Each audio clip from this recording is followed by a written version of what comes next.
This is South Vietnam. To take a realistic view of this country is to recognize that peace is as far away as ever. Marine helicopters that swing close to the hills and woods for cover from enemy fire.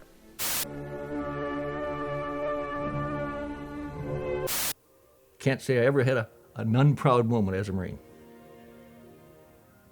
And they used to say, once you are, you always are. Nobody can take it away from you.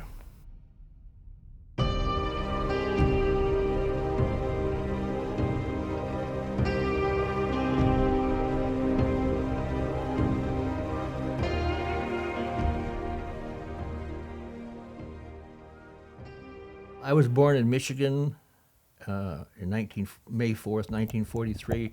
I enlisted in the Marines in March of 1962. Basic training in San Diego was 16 weeks.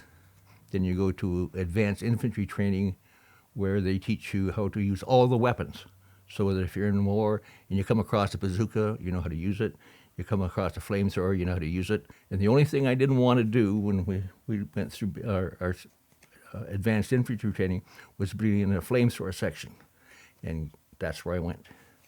My life expectancy when I was in flamethrower, on the beach, we were going to be the third wave to hit the beach in Cuba, your life expectancy with a flamethrower is 3.5 seconds.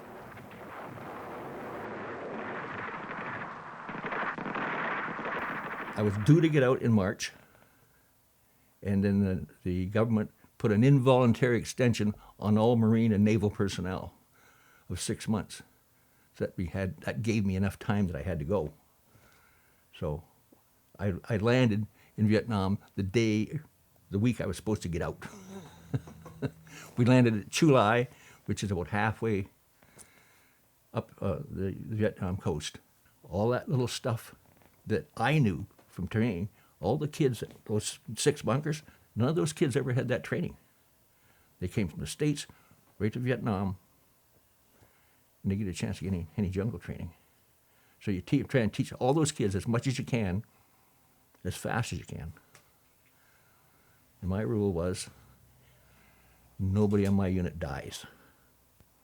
All this nonsense about firing flares.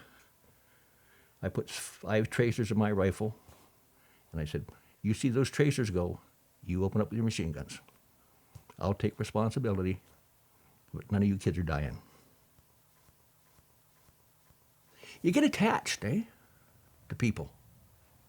And you're not supposed to. Like they tell you, you don't make friends, you have military acquaintances. And that way there, when the guy beside you gets killed, you just keep on moving. I ended up in Vietnam because our unit went.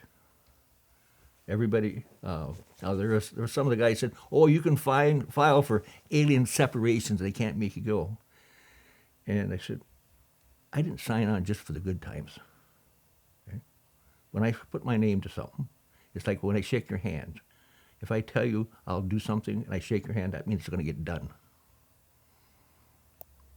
I told the guys when I left, I said, we're not going to win this war because we're not cruel enough. We don't kill kids. We don't kill women. And the Viet Cong would bayonet women. They'd rape them with bayonets. If they came into a village and they wanted food, and the chief said they couldn't have it, they killed the chief and then slaughtered the village. And you know, how do you fight people like that? And then the North got involved, and then it became a real war. I didn't want to come back blind. And I'd made a deal with one of my friends that if something happened, I was blind, he was going to take care of me. And he didn't want to come back crippled, so I told him, I'll take care of you if you don't have arms and legs. So, but it's one of those $1 million experiences. You can't buy it for $1 million, and you wouldn't go back for $1 million. Yeah? But I'll be 80 in May.